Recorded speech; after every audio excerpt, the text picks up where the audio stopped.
to this video is for this seated hip external rotation nonsense over here. I'm gonna have to record this from a couple different angles, so bear with me while I move this thingy around. You take one of these guys, put it around your ankle. You want the little metal loop facing outwards to the side.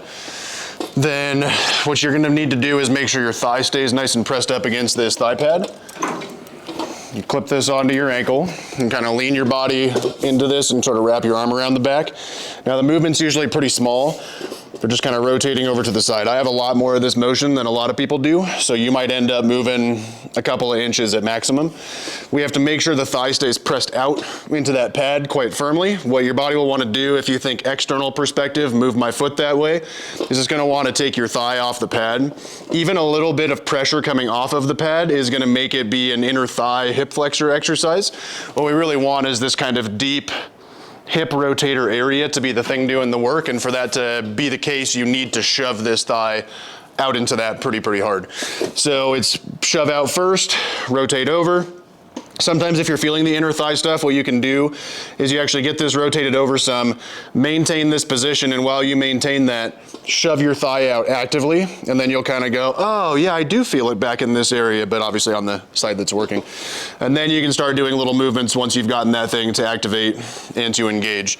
Now I'm going to try to show that from a slightly different angle.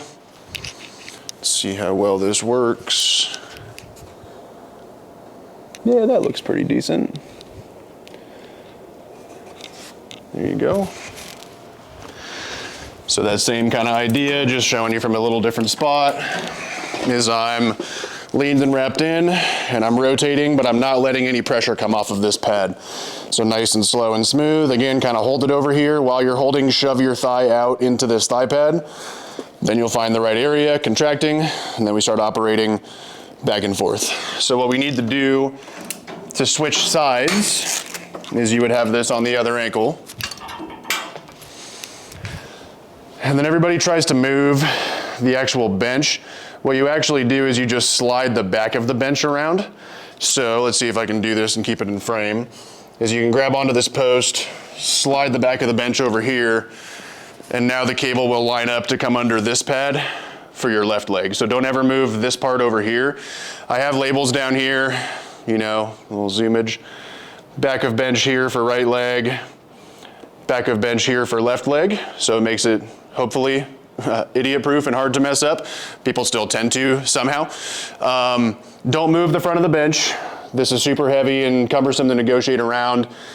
We've got our weight stack in here. You'll see that it has 4, 9, 14 and keeps on going. There's a little 2.5 pound plate on the top of there right now, that little thingy right there. That it's usually hanging up on that little knob right there, but you can add that on top for kind of an in-between amount.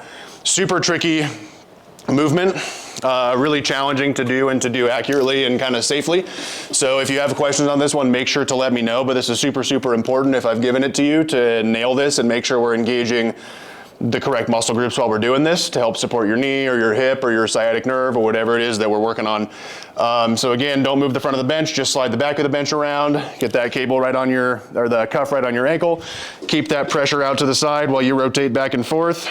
And when in need of trying to find the contraction, pull your foot and lower leg over, maintain that position, shove your thigh out actively until you feel that area contracting, then very slowly move, usually pretty small movements, in the range where you can feel the contraction in the right spot.